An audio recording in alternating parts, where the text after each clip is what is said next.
Hi guys and girls, and welcome to Magic. In this video I'm going to show you how you can create an HTTP interceptor. Now an interceptor is basically an HTTP gateway that allows you to intercept another HTTP endpoint for them to execute Hyperlambda both before and after that particular endpoint has been invoked. There's a lot of use cases for this. For instance, if you want to apply caching, HTTP caching to your original endpoint, but you don't have the ability to modify your original endpoint, or maybe you want to log invocations to the endpoint for debugging purposes, etc., etc. So this is kind of like the continuation of some of my latest YouTube videos. It's just that here I want to provide you with a general, reusable, standard solution. So let's go through what this thing does. First of all, it accepts any arguments whatsoever. Here's just a description. When I do meta here, I get the description here, right? So it's just some helper thing to describe the endpoint for the client. Then it declares the original HTTP endpoint that we're intercepting. Now this is just this endpoint, which basically just concatenates two strings and returns the result to the caller. So there's nothing fancy in it. I just needed an HTTP endpoint, so I just created a dummy hello world endpoint to have something to actually intercept. Then it retrieves the authorization specified by the client, if any. And then it constructs a dot before lambda object. And of course, this is the crucial part of where the magic happens. Because further down here, we can parameterize our before invocation according to whatever arguments is being passed into our interceptor. And then we are evaluating it. So we're now executing code before our original endpoint is invoked. And then we are parameterizing the invocation to the original endpoint we're actually intercepting with whatever we are giving, any arguments whatsoever.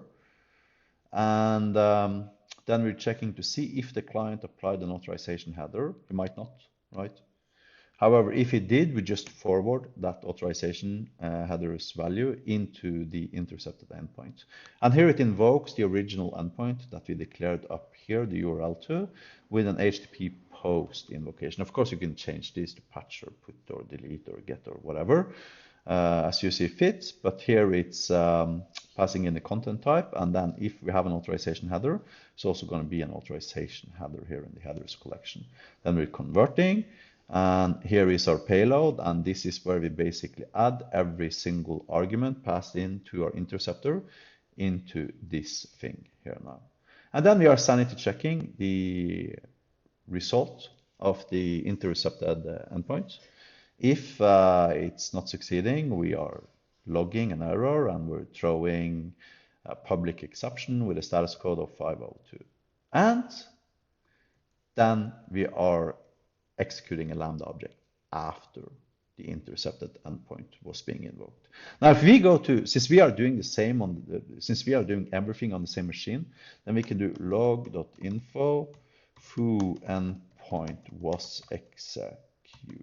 Save this file, go back to our interceptor, and then we can invoke our interceptor. At which point we can pass in name, John Doe, and we can invoke it. Which point now, if we go to our log in MISC, open it up in a different browser window, we see before, then we see foo endpoint was executed. This is the log entry we just recently now just created in our foo endpoint, and then we see after. So we have now intercepted an original HTTP endpoint and wrapped it in some sort of like additional HTTP endpoint that executes code before and after.